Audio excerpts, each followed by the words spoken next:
はい、どうぞ。あ、危な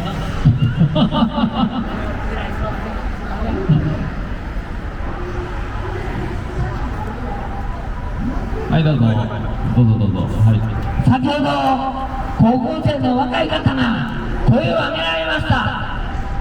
大変嬉しいことです。この私年寄り83歳が今日ここに参りました。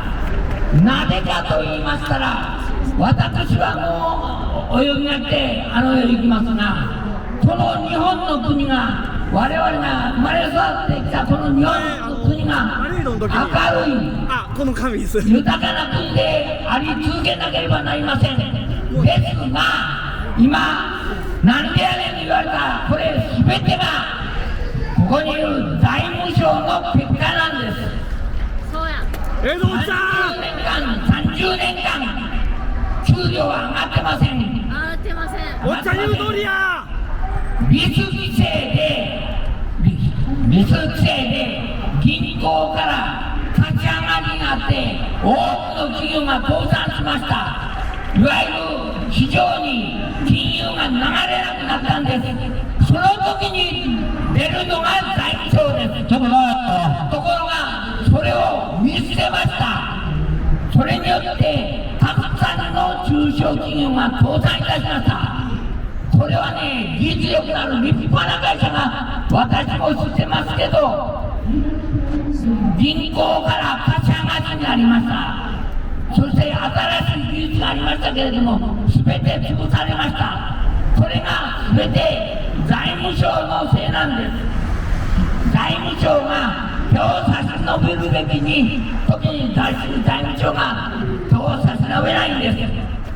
もう一つ今エンゲル係数が先進国の中で一番高いんです。高いということは食費が生活費の中で大きい比率を占めているということで生活が苦しいんです。したがって自殺者も増えました。企業がうまくいかないんで男の自殺者が増えております。それが今の現実です。したがってこの現実を変えるのは財務省が充実している政治を変えねばなりません。そうだ財務省を解体しましょう。そのためにはまず選挙がありますが、緊縮財政にはそういう派の人がいますが、その人には絶対入れないでください。党派は関係ありません。積極財政をやっている議員さんはもう国民民主党だけでなくて立民にもいます。自民党にもいます。自民党の大半は残念ながら、緊縮財政で財務省の言いなりです。ですから選挙の時には一番大事なことなのはまずは積極財政を掲げている人がどうかということを見極めて入れることが大事です。おっちゃんありがとう。そうやこれが財務省を解体することにつながります。じゃあそのために皆さん必ず、選挙の時には積極財政の人に入れられるように、皆さん広く、進めていただきたいと思います。財務省を解体いたしましょう。そうだ一人も頑張っております。よろしくお願いします。ありがとうございます。はい、誰がいいですか。どっち先。はい。どうぞ。はい、はじめまして、私はサラリーマンの独り言です。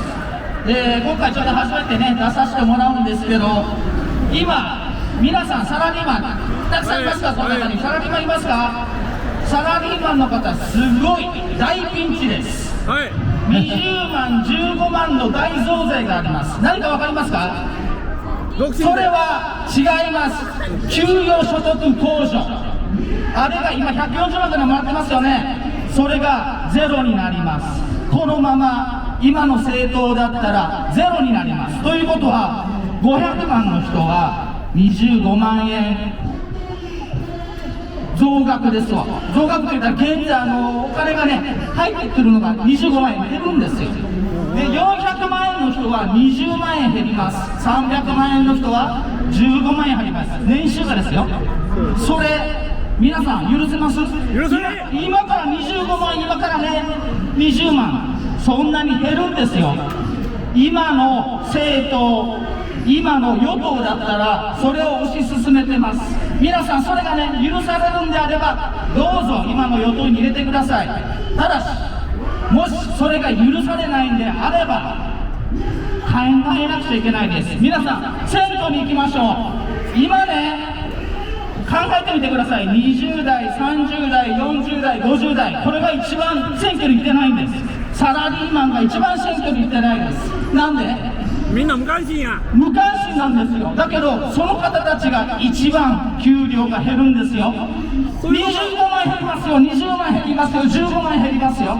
耐えれますか？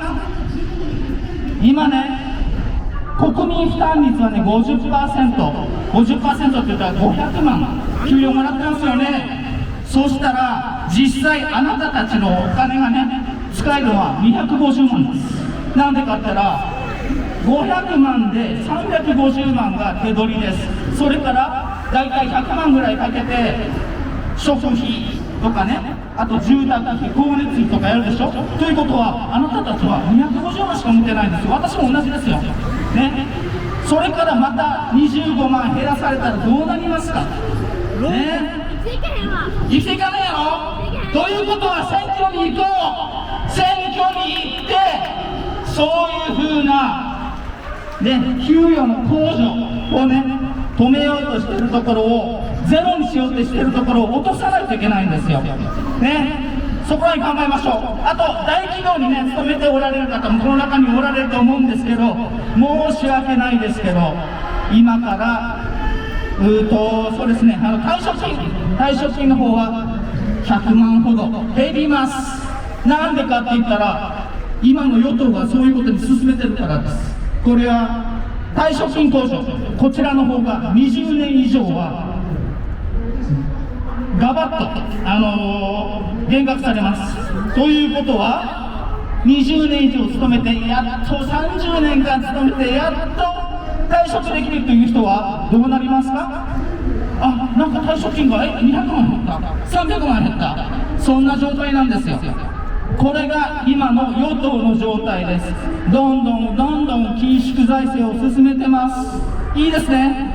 それでいいんだったらいいです。それがダメだったら選挙に行きましょうね。はい。で最後は財務省解体コールできます。3回いきますよ。はい。財務省解体、財務省解体、財務省解体、財務省解体、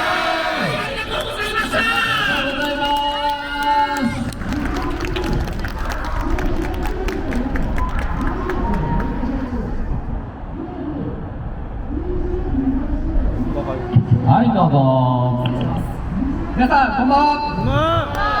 今年の4月から13になるものです。13に今の政治が何が分からなかと言われそうですが、今の日本がおかしいということは分かります。しかしここにいる皆さんよりは政治が詳しくなるので簡単なことしかありませんが言わせてください。この国が30年間衰退し続けた理由の筆頭は財務省と自民党です。これからこのままの政治が進んでしまったら日本は必ず衰退します。日本は先進国の中で貧困率がかなり高いです。今の日本人の約 6.5 人が貧困、そんなのおかしいじゃないか。これがどんどん進んでいったらどうなる。この日本という国でまとまらせることができなくなると。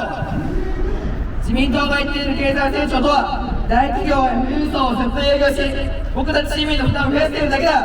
自民党と財務省よ、そんなお金持ちに媚びをって楽しいか。俺らは金が入ってくる ATM じゃねえんだよ。それを覚えておけ。そうやって大企業に媚びを売るせいで俺たちの福祉や公共サービスが縮小されていくんだよ。俺らの先の世代の子たちにもお金持ちのために金を納めさせるんですか。財務省も財務省で貧困層や中小企業に厳しい政策を押し付けるないい加減市民の例の声を聞けないなっちゃうぞ。しかも皆さん、今お米が高くなってきていますよね。その理由はなぜか政府が海外に売りさばいているからです。なんで日本米炊いてないのにそんなに青ちゃうか。で、それで俺この前ちょっとニュースで見たんですよ。宮城県のどこかの市町村自治会で小学生以下の子供を持っている家族を対象にお米を5キロ配っていました。710キロも配ってました。すごいです。政府にこれ見習ってほしいです。これを踏まえておくは財務省の改定をございます。大人の皆さん、まだ選挙権のない僕の会に選挙に行ってきてください。そして今の日本を陥れる自民党、日本維新の会、公明党、立憲民主党を含めて日本人のために成長してくれている政党に票を入れてください。最後にちょっと歴史が好きなのでちょっと維新から言葉を出させていただきます。すいませんね。江戸時代の米沢藩士である上杉陽さんという方がこういった名言を残しました。なせばなる、なせばならぬのことも、ならぬは人のならさないように見ていこう。要するにどんなことでも強い意志を持って取り組めば必ず結果が出るということです。国民の皆さんが頑張ればこの腐った国も必ず変わるはずです。僕には2つ下の妹がいます。妹には今の世の中の辛さを味わってほしくないんです。じゃあ最後にちょっと解体コール3回放送していただきます。はい。大丈夫解体